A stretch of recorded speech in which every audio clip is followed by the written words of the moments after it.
علاقائی، قومی اور بین الاقوامی خبروں، تبصروں اور حالات حاضرہ سے باخبر رہنے کے لیے دیکھتے رہیں فردہ یوٹیوب چینل۔ فردہ ہیڈ لائنز کے لیے تعاون کیا ہے سعادات marriage bureau.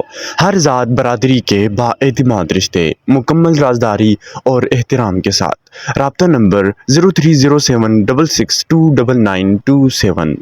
Chaudhry electric water cooler, مضر صحت، غیر معیاری برف سے نجات، انتہائی کم لاگت، پانی رہے ٹھنڈا ہی ٹھنڈا۔ Block number 6 Sargodha. Phone number 0311662645 0306531548 MZ cold press oil. اب دیکھیے ان کا خصوصی پیغام۔ تندرست دل اور تندرست دماغ سب کو چاہیے آج، اور یہ دونوں چیزیں آپ کی توانا ہو سکتی ہیں MZ organic cold press oil company سرسوں اور کوملا آئل کھانے سے، جو کہ MZ آرگینک آئل کمپنی میں جدید مشینری کے ذریعے تیار کیا گیا ہے۔ MZ cold press organic oil company, جس میں ملے آپ کو 100% natural sunflower oil, mustard oil, canola oil, almond oil, coconut oil, تمام قسم کے کیمیکل سے پاک، جو آپ کو بنائے صحت مند اور رکھے توانا۔ تو دیر کس بات کی، اپنے گھر کے لیے MZ cold press organic oil company کا انتخاب کریں۔ اب ملاحظہ فرمائیے فردہ ہیڈ لائنز۔ قم میں علی خامنہ ای کی نماز جنازہ ادا، لاکھوں سوگواروں کی شرکت۔ زیارت میں پولیس چوکی پر دہشت گردوں کا حملہ، 9 اہلکار شہید۔ کلیئرنس آپریشن میں 15 دہشت گرد ہلاک۔ شہید گروپ کیپٹن عاصم طارق کی نماز جنازہ ادا، سربراہ پاک فضائیہ کی شرکت۔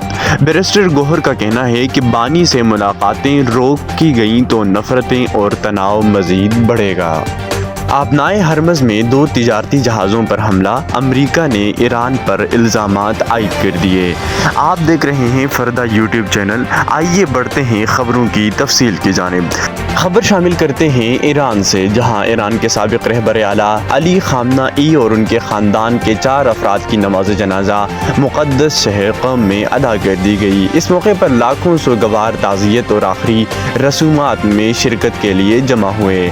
ایرانی خبر رساں ایجنسی تسنیم کے مطابق نماز جنازہ شہر قم کے مضافات میں واقع مسجد جمکران میں ادا کر دی گئی۔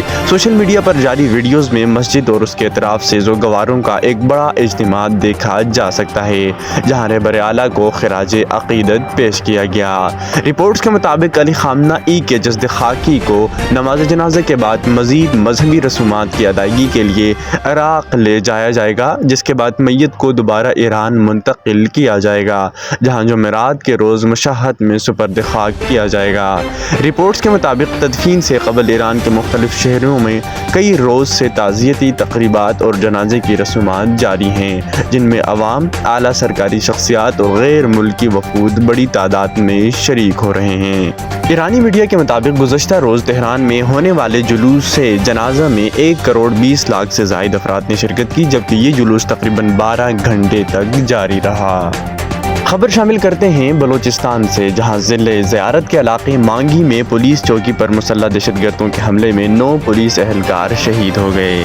بعد ازاں سیکیورٹی فورسز نے کلیئرنس آپریشن کرتے ہوئے 15 دہشت گردوں کو ہلاک کر دیا۔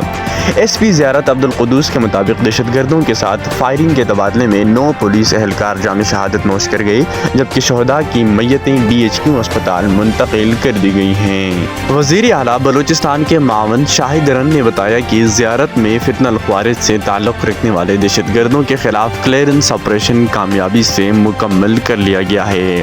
ان کے مطابق FC، پولیس، CTD، SOW اور ATF نے مشترکہ کارروائی میں حصہ لیا۔ شاہد رن نے مزید بتایا کہ دہشت گرد حملے میں پولیس کے 9 افسران اور اہلکار شہید ہوئے، جن میں SHO تھانہ مانگی، SHO تھانہ کواس، ATF انچارج اور دیگر اہلکار شامل ہیں۔ ان کا کہنا تھا کہ D S P Ghulam Sarwar سمیت 8 پولیس اہلکار بحفاظت تھانہ کاچ پہنچ گئے ہیں، جبکہ کانسٹیبل رضوان کو بھی بحفاظت بازیاب کرایا گیا ہے۔ وفاقی وزیر داخلہ محسن نقوی نے واقعے کی شدید مذمت کرتے ہوئے شہداء کو خراج عقیدت پیش کیا۔ ان کا کہنا تھا کہ امن کی خاطر اپنی جانوں کا نذرانہ پیش کرنے والے شہداء قوم کا فخر ہیں اور ان کی لازوال قربانیوں کو کبھی فراموش نہیں کیا جا سکتا۔ انہوں نے اس عزم کا اعادہ بھی کیا کہ ایسے بزدلانہ حملے ملک کے امن کو سبوتاژ نہیں کر سکتے۔ ادھر پاکستان ایئر فورس کے شہید گروپ کیپٹن عاصم طارق کی نماز جنازہ ادا کر دی گئی۔ پاک فوج کے شعبۂ تعلقات عامہ ISPR کے مطابق نماز جنازہ میں سربراہ پاک فضائیہ air chief marshal Zaheer Ahmed Babar Sidhu نے بھی شرکت کی۔ اس موقع پر ایئر چیف مارشل کا کہنا تھا کہ گروپ کیپٹن عاصم طارق نے ایک بے گناہ شہری کی جان بچاتے ہوئے اپنی جان کا نذرانہ پیش کیا، جو فرض شناسی، جرت اور قربانی کی اعلیٰ مثال ہے۔ انہوں نے کہا کہ شہید افسر نے اپنے عمل سے یہ ثابت کر دیا کہ پاک فضائیہ کے افسران اور جوان نہ صرف ملکی دفاع بلکہ اپنے ہم وطنوں کی عزت، جان اور وقار کے تحفظ کے لیے بھی ہر وقت پرعزم رہتے ہیں۔ ایئر چیف مارشل نے مزید کہا کہ گروپ کیپٹن عاصم طارق شہید کی قربانی پاک فضائیہ اور مسلح افواج کی بہترین روایات کی حقیقی عکاسی ہے۔ واضح رہے کہ اسلام آباد کے 9 ایونیو پر گروپ کیپٹن عاصم طارق ایک خاتون کی جان بچانے کی کوشش کے دوران شہید ہوئے تھے۔ آپ دیکھ رہے ہیں فردا یوٹیوب چینل۔ ادھر چیئرمین پاکستان تحریک انصاف بیرسٹر گوہر نے کہا کہ اگر بانی چیئرمین سے ملاقاتوں کا سلسلہ روکا گیا تو معاشرے میں نفرتیں اور تناؤ مزید بڑھ سکتا ہے۔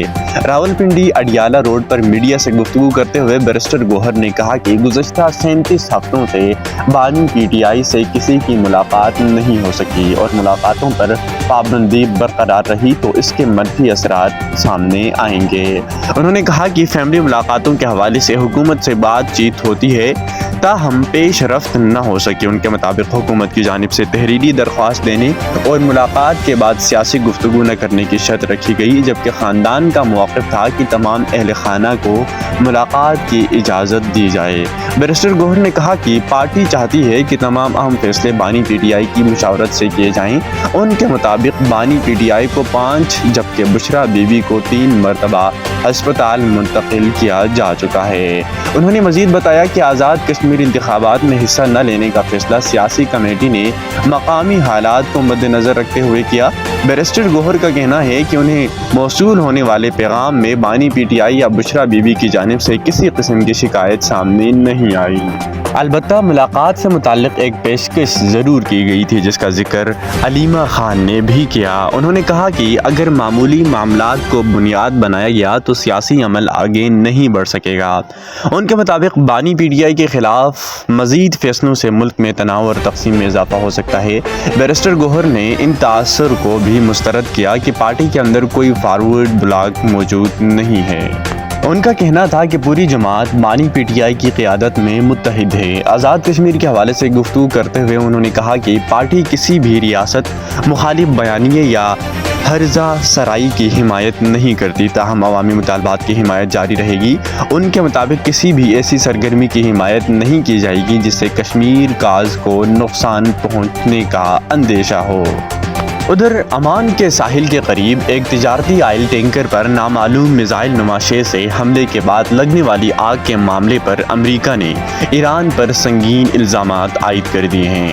امریکی خبر رساں ایکزیوس کے مطابق 2 امریکی حکام نے نام ظاہر نہ کرنے کی شرط پر دعویٰ کیا ہے کہ ایرانی فوج نے اپنائے ہرمز سے گزرنے والے تجارتی جہازوں پر کم از کم 2 میزائل داغے۔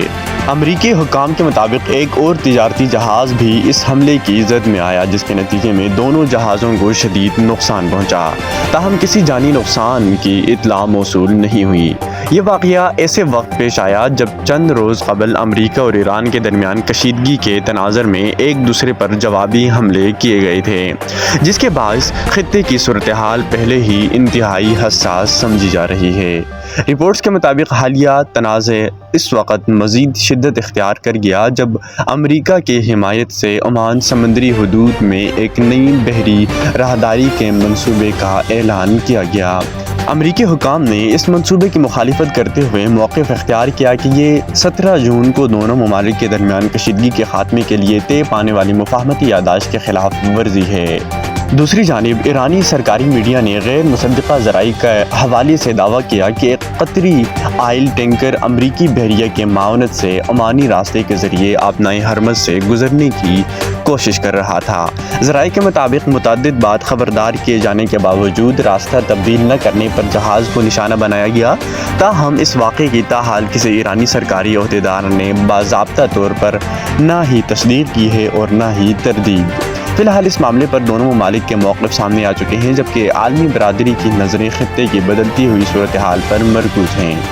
اسی کے ساتھ آج کے لیے اپنے میزبان کو اجازت دیجیے۔ مزید علاقائی، قومی اور بین الاقوامی خبروں کے لیے دیکھتے رہیں فردا یوٹیوب چینل۔ اللہ حافظ۔